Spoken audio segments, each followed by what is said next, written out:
That's my truck. We called ourselves a Rat Patrol. You can see the Rat Patrol on my door. But For 50 years, Nat King has carried the photos from his time in Vietnam, drafted like hundreds of thousands of others to fight in 1968. this shot here is coming into the village from the plane. I was coming back from R&R on that one. It's a war that feels like a lifetime ago. 50 years.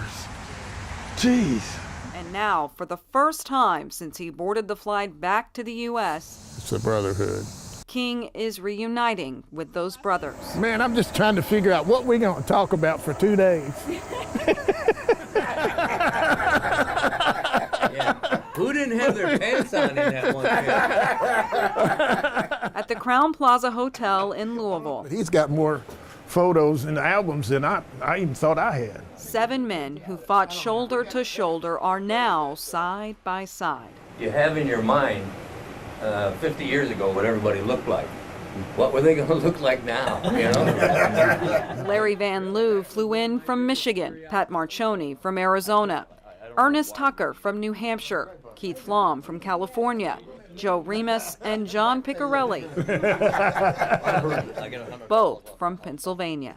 The power of the internet brought them all to the same place at the same time for the first time since leaving Vietnam.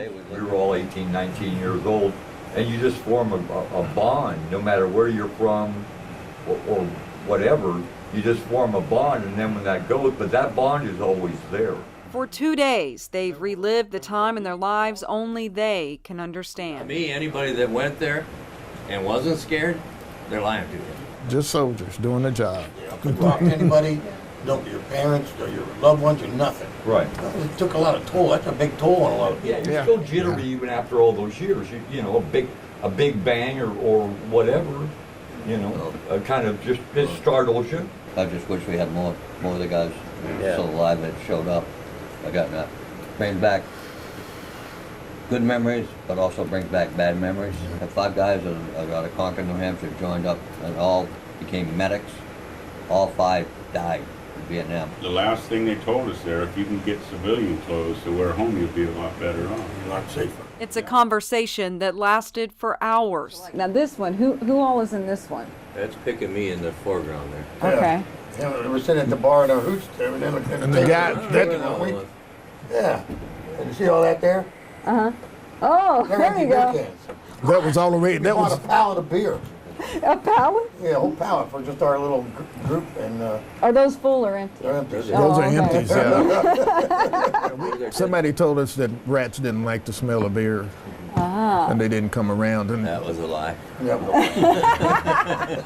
Remembering their service to their country and looking back with new perspectives 50 years later. at that time, we didn't know if it was right or wrong, but we did it anyway.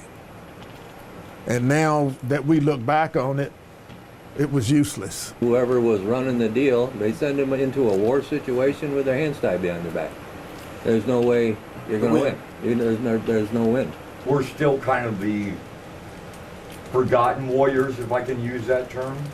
You know, we're there, they know we're there, but they kind of want us to go away. Just like they did when we came home. Right. Brothers in the Foxhole, and even after all these years, If we'd have known then what we know now, would it have made a difference for us? No. You know? and if they were asked to do it again, I live in the United States of America. It's where I come from and where I grew up. And I wouldn't want any other nation to take it. If they need me, I'm here. Yeah. That's the way I felt. I agree with you, Nick. I agree.